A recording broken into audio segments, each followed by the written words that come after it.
প্রভু জগন্নাথ ও কামবাইয়ের পৌরাণিক কাহিনী। কামবাই নামে জগন্নাথ প্রভুর এক মহান ভক্ত ছিলেন। তিনি পুরীর জগন্নাথ মন্দিরেই থাকতেন ও প্রভুকে সেবা করতেন। একদিন কামবাইয়ের প্রভুকে রোজ রোজ ফল ও মিষ্টির পরিবর্তে নিজের হাতে বানানো কিছু খাবার খেতে দেওয়ার ইচ্ছা হলো। তাই তিনি খিচুড়ি বানিয়ে প্রভুকে ভোগ দিলেন। জগন্নাথ প্রভুরও এই খিচুড়ি ভোগ খুবই পছন্দ হলো এবং রোজ এই খিচুড়ি খেতে চাইলেন। কামবাই তাই রোজ সকালে স্নান না করেই প্রভুর জন্য আগে সময় মতো খিচুড়ি রান্না করে প্রভুকে ভোগ দিতেন।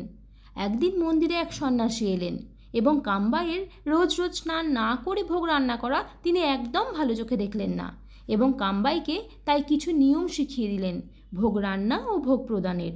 কামবাই পরের দিন সেই বিধান অনুযায়ী ভোগ রান্না করতে গিয়ে রান্না শেষ করতে অনেক দেরি করে ফেললেন। সময় মতো ভোগ প্রদান করতেও পারলেন না। তাই বালক রূপে মন্দিরে প্রভু জগন্নাথ ভোগ খেতে এসে ফিরে গেলেন। এতে কামবাই খুব কষ্ট পেলেন ও প্রভুর কাছে ক্ষমাও চাইলেন। কিন্তু কিছুক্ষণ পরে সবাই দেখলেন প্রভুর মুখে খিচুড়ি লেগে আছে। সবাই তখন আসল ব্যাপারটা বুঝলেন। জগন্নাথ প্রভু হলেন খুবই সহজ সরল। তাকে কেউ মন ভরে ভালোবাসলে তার কাছেই ধরা দেন। তাই কামবাইয়ে স্নান করে ভোগ রান্না করা বা স্নান না করে ভোগ রান্না করা প্রভুর কিছুই এসে যায় না। তিনি ভালোবাসা ও মমতায় ভরা ভোগ খেতেই পছন্দ করেন।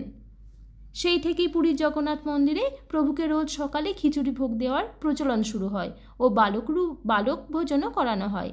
কথিত আছে প্রভু জগন্নাথ বালক